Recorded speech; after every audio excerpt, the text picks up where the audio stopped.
Who we have is from DCNS. We have a very experienced Admiral to make the presentation.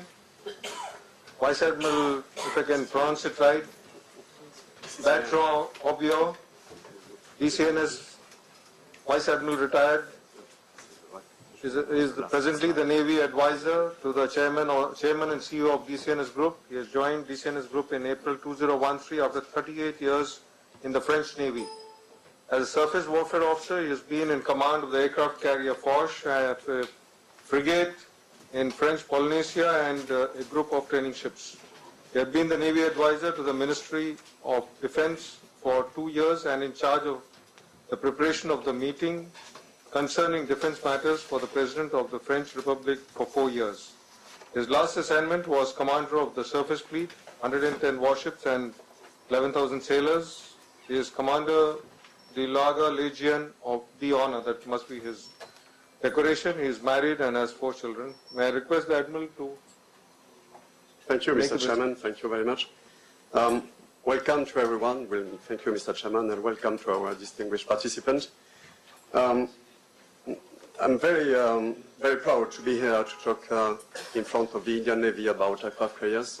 As I've been working a lot of times at sea with the Indian Navy, it has always been a great challenge to do it. My challenge tonight is to keep you awake when my presentation, for 90% of it, has already presented. So I will try to do the job. I will first say a few words about my company, DCNS, and then we will move to the aircraft carrier propulsion. Maybe you will see that it's a different approach as a platform system integrator that DCNS is. Next. Yeah, okay. DCNS is a French company that we are mainly designer. I'd like to, yeah, thank you. We design, build, and maintain all kinds of warships, from the SSBNs, SSNs, SSKs, frigates, as well as aircraft carriers for the French Navy as for foreign navies. For instance, here in India, we, with our partner, Mazagon Limited, we are building the P-75 submarine program. Our main driver is to be functional and physical integrator of the whole warship, including combat system and platform system. DCNS has a propulsion center for nuclear and conventional warship, and this center researches, designs, tests, products, and maintains propulsion systems. For instance, some of our products in this center, the nuclear stockhold module for the French SSN Barracuda, which is supposed to be commissioned in 2017, the new one. We also produce key components for nuclear steam supply systems, as the heat exchanger for the astute British submarine, nuclear submarine. Also, we produce hybrid propulsion systems, and currently the center is testing our second generation of air-independent propulsion fuel cell, which will be different of the first generation by the way that the hydrogen will be produced on board and not stored on board and stored on board. To come to the central point of our presentation, DCNS aircraft carrier legacy started 50 years ago. We have designed, built, and maintained 3 aircraft carriers, 2 with conventional propulsion, steam-powered, and 1 with nuclear propulsion, the Charles de Gaulle, which has been commissioned in 2000. The 3 of them are what we call a catobar, that means with catapult and arresting gears. The 3 of them also are combat-proven, as they have participated to operations in Adriatic, in Iraq, Libya, and Afghanistan. So we are now working in DCNS on the future aircraft carrier propulsion systems, and this is what I'm going to present to you. But before that, you know, I was an operational, so I remain operational.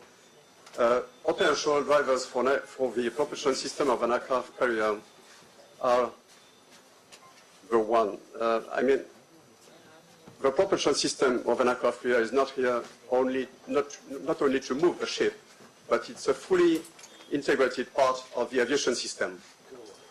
Because the ship speed is the only way to add wind under the wings of an aircraft when, at the end of the launching, the aircraft is too low to fly by itself because of the configuration, because of anything. So the ship speed must be able to compensate any absence of true wind, and maybe sometimes this has to go up to 30 knots. On the other hand, as you know, the ship must be also able to recover flying aircraft with a failure on part of its propulsion. So there is a requirement for minimum speed of 20 knots with only one shaft line, for instance.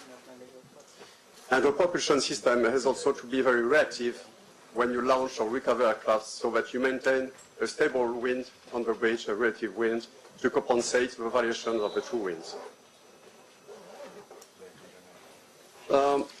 Our recent studies have been made using the following assumptions: a full load displacement of a carrier of 62,000 tons, maximum speed 27 knots, minimum 20 knots, with one shaft line out of order, using, of course, standards as rules.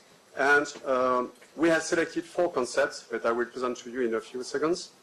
And we have compared them using criteria based on performance, availability, easiness to operate, risk, integration constraints, so that we are suggesting a preferential concept.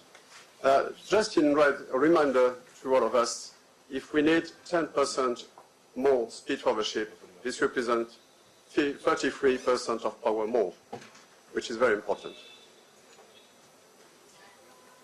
So the first concept that we have started is COGAG, that you know very well, of course.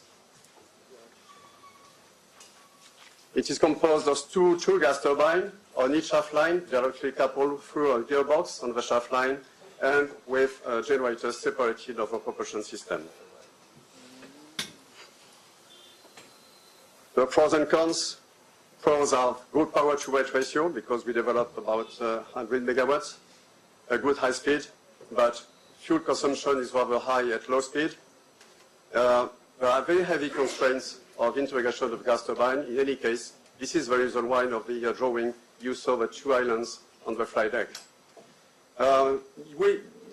You may be to use variable pitch propeller to compensate the low speed of the gas turbine, and the gearbox is very complex because, as I said, you have 2 turbines, gas turbines, directly on the shaft line through the gearbox.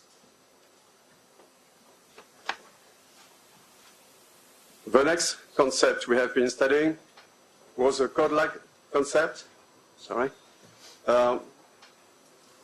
In this system, the propulsion is made by gas turbines and by electric engines.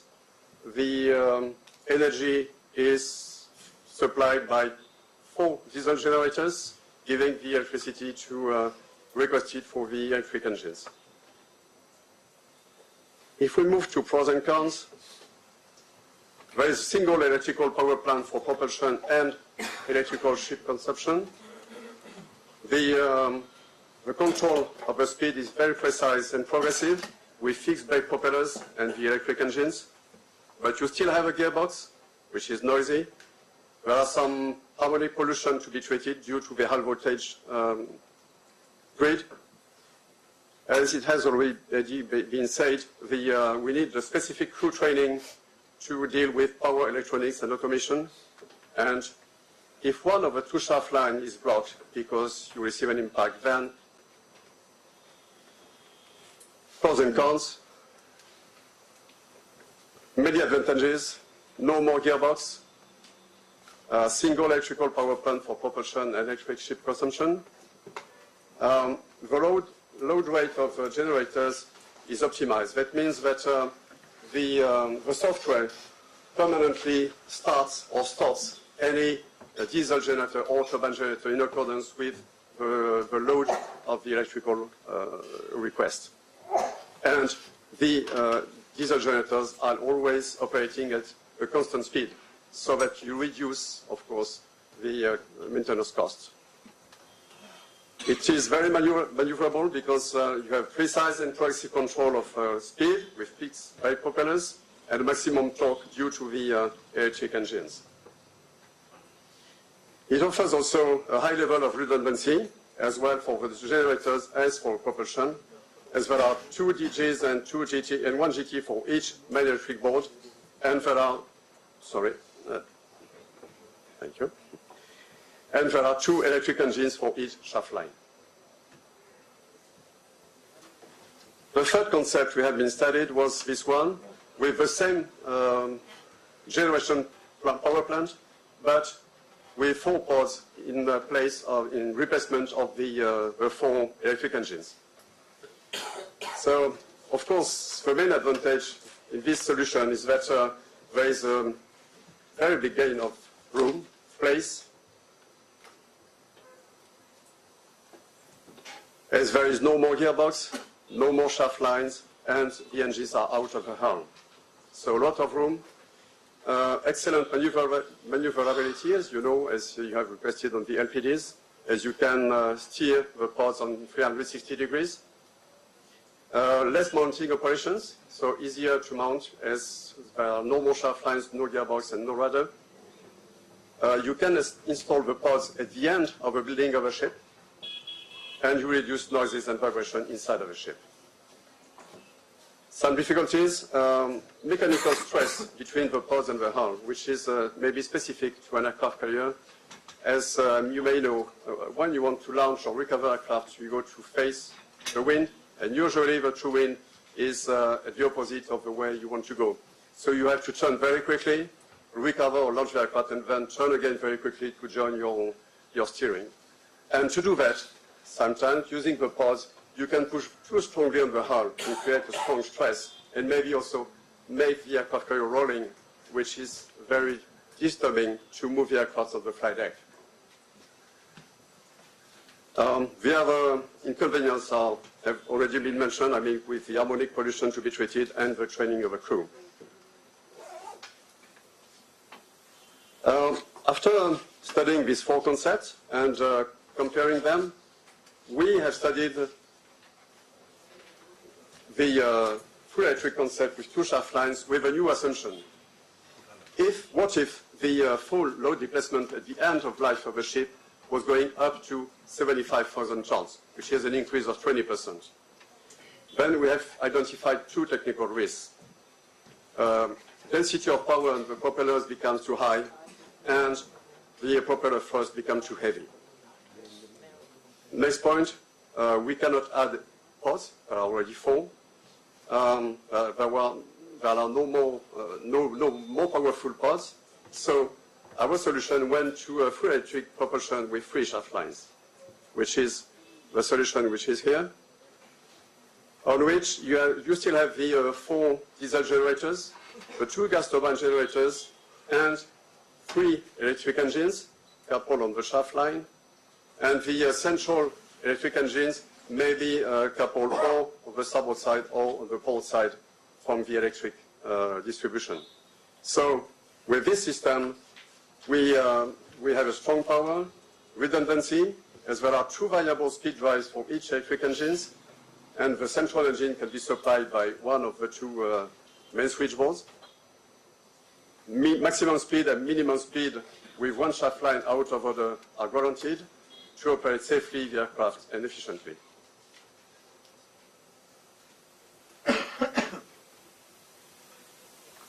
All these new fully integrated electric propulsion have the great advantage to be very easy to operate and also to reduce the fuel consumption.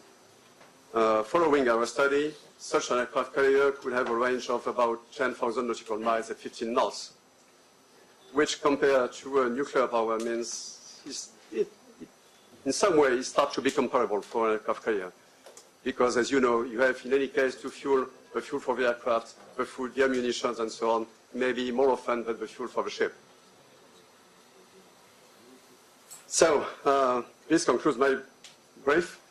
And DCNS, of course, as a platform system integrator, is ready to support the Indian Navy and to work with the Indian industry in the field of the aircraft carrier propulsion systems.